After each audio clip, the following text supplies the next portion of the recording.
Hmm. Hello everyone, welcome back to your channel that is Exam Adda, a one-stop solution for all your career confusions. Yes dear student, इस channel पे हम हमेशा आपके लिए कोई नई वीडियो, कोई एक्साइटिंग वीडियो लेकर आते हैं जो आपके करियर कंफ्यूजन्स में आपको हेल्प करती है, आपको राइट डिसीजन लेने में मदद करती है। तो आज हम आपको मिलवाएंगे बहुत ही स्पेशल पर्सनालिटी से। ये है एक आयुर्वेदिक डॉक्टर जो राइट नाउ एक मेडिकल ऑफिसर के तौर पे हिमाचल गवर्नमेंट में पोस्टेड है।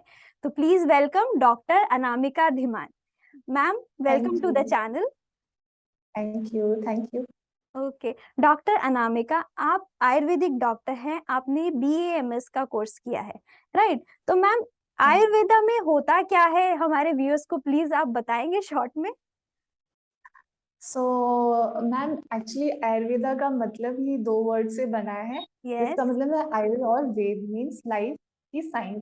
साइंस ऑफ लाइफ को हम आयुर्वेदा बोलते हैं, जिसके एक्चुअली बेसिक प्रिंसिपल्स जो है वो ये है कि हर बॉडी अपनी अलग टाइप से काम करती है। जैसे आपने देखा होगा, कुछ लोग जल्दी बीमार पड़ जाते हैं, कुछ थोड़ा लेट बीमार पड़ते हैं, कुछ कितना भी कुछ भी कंज्यूम कर ले उनको शरीर में जल्दी लग जाता है, किसी को या लेट लगता है। तो इसका मतलब ये हुआ कि जो बॉडी है वो सबकी अलग अलग है। तो हमारा जो बेसिक प्रिंसिपल है वो इसी पे वर्क करता है कि जो हमारी बॉडीज अलग अलग, जिस तरीके सभी को आप एक टाइप की मेडिसिन दे तो देंगे, हाँ बट वो जी। सिर्फ सिम्टोमेटिक देगी, वो रूट से कभी भी उसको ठीक नहीं करेगा। तो बेसिक ओके। हमारा यही है कि दवाइयाँ उस तरीके से चलेंगी, उसका ट्रीटमेंट उस तरीके से चलेगा, उसको समझने की जरूरत है। तो बेसिक हमारा वही है। मतलब होलसम आपकी बॉडी का ट्रीटमेंट किया जाता है आयुर्वेदा में, just not concern with the medicine. आपकी बॉडी को होल सिस्टम के तौर पे लिया जाता है। हाँ जी, होलिस्टिक अप्रोच के थ्रू ऐसा भी हो सकता है कि आप दिखने हाँ। में बहुत अच्छे लग रहे हो, अभी आपको या कोई ऐसा लग रहा हो कि हमें कोई बीमारी नहीं है, बट स्टिल कुछ कभी ना कभी हम जरूर बीमार भी होते हैं, हमें पता नहीं होता। एज के हिसाब से धीरे धीरे मैनिफेस्टेशंस होने लगती हैं। तो उसको ठीक करने के लिए, अप रूट कॉज को निकालने के लिए हम बेसिक स्टार्ट से ही शुरू कर देते हैं कि इस पेशेंट को किस तरीके से ट्रीट करना है। एज वेल एज अगर कोई क्रॉनिक डिजीजेस हैं, जैसे किडनी डिजीज, ये तो आजकल आपने सुना भी होगा कि यस मैम। इसका इलाज नहीं है, डायलिसिस पे जाना पड़ रहा है, सर्जरीज पे जाना पड़ रहा है। तो उसको ठीक करने के लिए अगर आप स्टार्टिंग स्टेजेस में ही आयुर्वेदिक प्रैक्टिस शुरू कर दें, करवा लें अपनी, तो वो बहुत हद तक ठीक हो सकता है। ओके मैम, तो ये MBBS से कैसे डिफरेंट है? बीइंग BAMS की पढ़ाई MBBS एलोपैथिक पढ़ाई से कितना डिफरेंट पड़ता है? कि हम आयुर्वेदा, हमें पता है बहुत एंशिएंट साइंस है, MBBS एक मॉडर्न साइंस है, तो इसमें डिफरेंस क्या मिलता है? डिफरेंस, बेसिक डिफरेंस तो ज्यादा नहीं है, इतना तो मैं नहीं बोलूंगी जितना मैंने पढ़ा है, बट दोनों का टाइम स्पेन उतना ही है। ओके। 5.5 ईयर की आपकी हाँ। BMS होती है, bachelor of Ayurvedic medicine hmm. And surgery, and 5.5 का ही आपका MBBS होता है। इसमें आपका 4.5 साल का थ्योरी बेसिस पे हम पढ़ते हैं, 1 साल की इंटर्नशिप होती है BMS में, same as MBBS students. BMS में बस बात इतनी है, थोड़ा सा फर्क इतना है कि हमें पढ़ाई ज्यादा करनी पड़ती है, क्योंकि ओके। सारे ठीक ऑलमोस्ट है। जो है वो MBBS के बराबर होते हैं। बट साथ में उन्हीं की अप्रोच हम आयुर्वेद के थ्रू भी पढ़ते हैं। लाइक आपने सुना होगा चरक संहिता, सुश्रुत संहिता। अगर यस मैम। एनाटॉमी पढ़नी है तो उसका आयुर्वेद के हिसाब से एनाटॉमी, फिजियो पढ़नी है तो आयुर्वेद के हिसाब से फिजियो, मॉडर्न के हिसाब से हर चीज डबल डबल पढ़नी पड़ती है मतलब इसमें। डबल लेबर दी जाती है। जी, मतलब जैसे अगर आपके 18 सब्जेक्ट्स MBBS में है, तो यस हमारे मैम। यहाँ पे 32 से 34 सब्जेक्ट जो है वो हमें 4.5 साल में पढ़ने पड़ते हैं। इसके बाद फिर आपकी 1 साल की इंटर्नशिप होती है, जिसमें आपके 3 मंथ्स इंटर्नशिप जो लगते हैं वो आपकी PHC में लगेंगे, 3 मंथ्स ओके। आपके AHC आयुर्वेदिक हेल्थ सेंटर में लगेंगे, लेफ्ट जो आपके 6 मंथ्स रह गए वो आपके किसी जोनल हॉस्पिटल, मॉडर्न एलोपैथ वाले में, या फिर किसी CHC में लगता है। बेसिक डिफरेंस यही है। तो मतलब कि जो आपकी MBBS की पढ़ाई होती है वो तो है, पर उसके अबव आपको एडिशनल काम करना पड़ता है जब आप BAMS कर रहे होते हैं, ठीक है? तो मॉडर्न टोटली जो टोटली। मॉडर्न एलोपैथिक MBBS के जो स्टडी मटेरियल होता है, सिलेबस होता है, उसमें add on Ayurvedic syllabus add किया जाता है। तो it's not a easy task, है ना? No no, not at all, not at all. Yes ma'am. या तो मैंने सुना है संस्कृत भी पढ़नी पड़ती है बीइंग अ BAMS।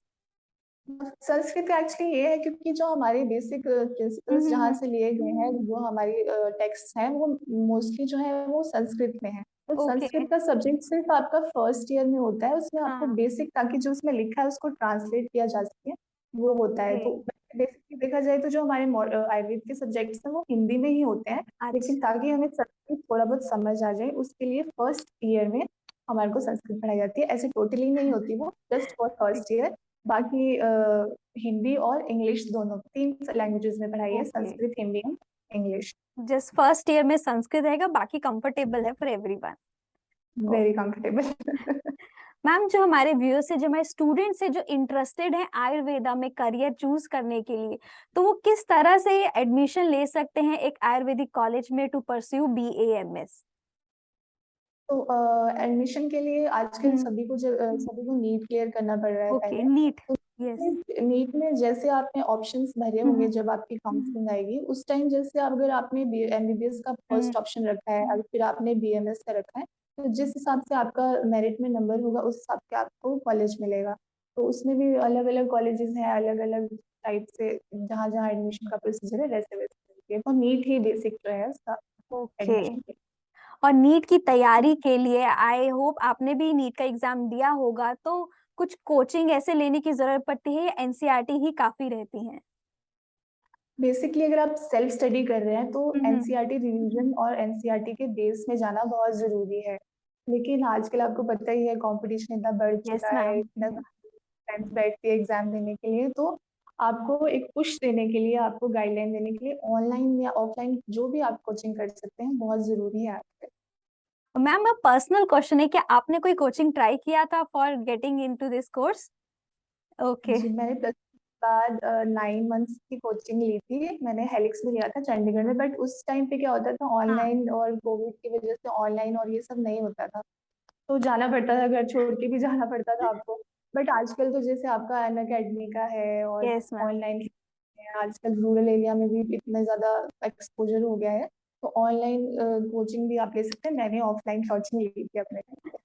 ओके, ये जैसे मैम ने बताया, अन अकेडमी ऑफलाइन और ऑनलाइन दोनों मोड में आपको कोचिंग प्रोवाइड करवाता है, क्योंकि अन अकेडमी आप सभी स्टूडेंट्स को ऑप्शन देते हैं आपको डॉक्टर बनने का, आपके ड्रीम्स पूरे करने का। जो स्टूडेंट्स रूरल इलाके में, दूर दराज इलाके में रहते हैं, जो ऑफलाइन नहीं आ सकते, वो ऑनलाइन मोड में ले सकते हैं। जो मेट्रोपॉलिटन सिटीज में रहते हैं, जिनके पास ऑफलाइन सेंटर्स है, वहां पर भी आप जाके कोचिंग ले सकते हैं और आप डॉक्टर बनने का सपना पूरा कर सकते हैं। तो मैम, अब मैं पूछना चाहती हूँ कि कुछ ऐसे कॉलेजेस हैं आयुर्वेदा के टॉप मोस्ट कॉलेज आपको लगता है, जैसे कि हम एम्स को MBBS के लिए लेते हैं, वैसे ही हम आयुर्वेदा में कौन से टॉप मोस्ट कॉलेजेस रहते हैं?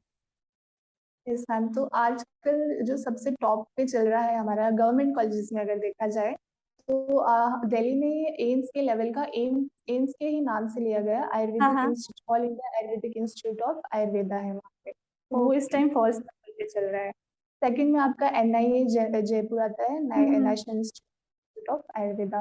थर्ड आपका हिमाचल में RGPG आयुर्वेदिक कॉलेज। ये टॉप 3 ओके। कॉलेजेस हैं फिलहाल। उसके बाद साउथ में काफी अच्छा एक्सपोजर है, अगर आप प्राइवेट में भी करना चाहें या अगर आप गवर्नमेंट सीट भी लेना चाहें तो। ओके। तो मैम, आप अभी मेडिकल ऑफिसर हैं हिमाचल प्रदेश गवर्नमेंट के अंडर, तो आप किस प्रोसीजर के थ्रू यहाँ लगे? हमारे कुछ व्यूअर्स भी चाहते होंगे कि गवर्नमेंट जॉब लगे, सिक्योर जॉब लगे, सोसाइटी को सर्व करे, तो आप इस पोजीशन पे किस तरह पहुंचे हैं? तो आफ्टर BMS करने के हम्म। बाद हमारा कमीशन निकलता है, स्टेट कमीशन निकलता है। तो मैंने HPSC आयुर्वेदा वालों के अंडर एग्जाम होता है पब्लिक सर्विस कमीशन का, वो दिया था पहले रिटर्न। उसके ओके। बाद फिर हुआ तो इंटरव्यू दिया, और उसके बाद PSC के through medical officer Ayush department HP में हुआ थी। Okay.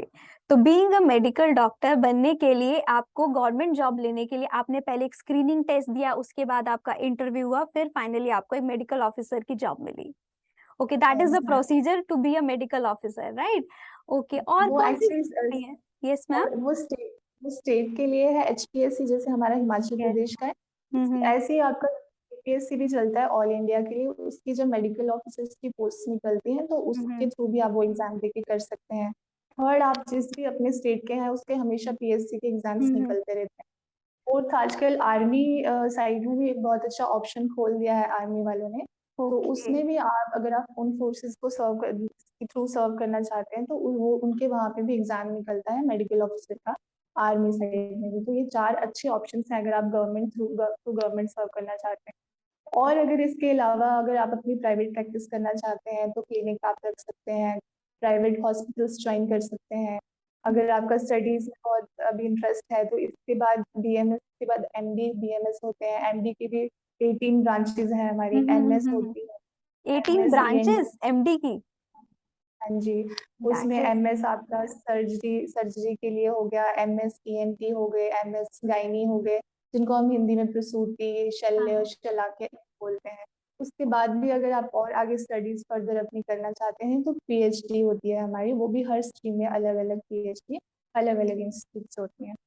Okay ma'am, that was really informative talk. जाते जाते आप हमारे व्यूअर्स को क्या मैसेज देना चाहेंगे जो आयुर्वेदा को एक करियर ऑप्शन लेना चाहते हैं?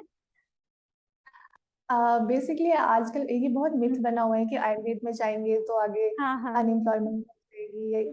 पर मुझे ऐसा लगता है कि जहाँ आप में अगर इंटरेस्ट होगा तो आप कुछ भी उस फील्ड में आप कुछ भी कर सकते हैं। तो स्कोप तो हर जगह ही होता है, लेकिन स्टिल यहाँ पे स्कोप इसलिए ज्यादा बढ़ गया है आजकल आयुर्वेद के लिए क्योंकि जब से कोविड का चला है सिस्टम, उसके बाद लोगों का इस साइड ज्यादा झुकाव हुआ है आयुर्वेद की साइड। मेडिसिन हमारी ज्यादा अच्छी हैं, विदाउट साइड इफेक्ट्स हैं। विद साइड इफेक्ट्स भी होती हैं, लेकिन अगर डॉक्टर से पूछ के लेंगे तब नहीं होती।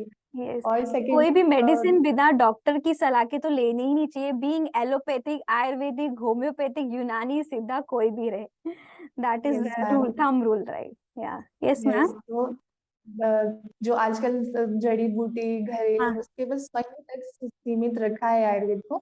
बट इसमें बहुत ज्यादा स्कोप है। आईआईटीज में रिसर्च होती हैं आजकल। नैनो टेक्नोलॉजी जो हमारी भस्मास वगैरह है यस। वो आईआईटी की रिसर्चेस चल रही है फॉरेन में। डब्ल्यूएचओ के साथ आयुष डिपार्टमेंट अब अटैच हो रखा है। तो बहुत स्कोप है फॉरेन में, बहुत स्कोप है योगा के लिए, काफी पंचकर्मा के लिए काफी स्कोप है, प्राइवेट प्रैक्टिस में बहुत स्कोप है। तो ओके। बहुत ही ज्यादा स्कोप है, इसमें घबराना नहीं होता है कि बीएमएस होगी तो अनएम्प्लॉयमेंट हो जाएगी। नहीं नहीं, thank you very much giving your precious time doctor Anamika. I hope will meet you again. बहुत ही जल्दी आपसे यस, दोबारा मुलाकात होगी। Thank you very much ma'am. Thank you, thank you. तो ये थी डॉक्टर अनामिका जिन्होंने आज हमें अपना बहुत ही प्रीशियस टाइम दिया। आपसे अगली बार एक नए डॉक्टर, नए फील्ड, नए करियर के साथ मुलाकात होगी। तब तक के लिए टेक केयर।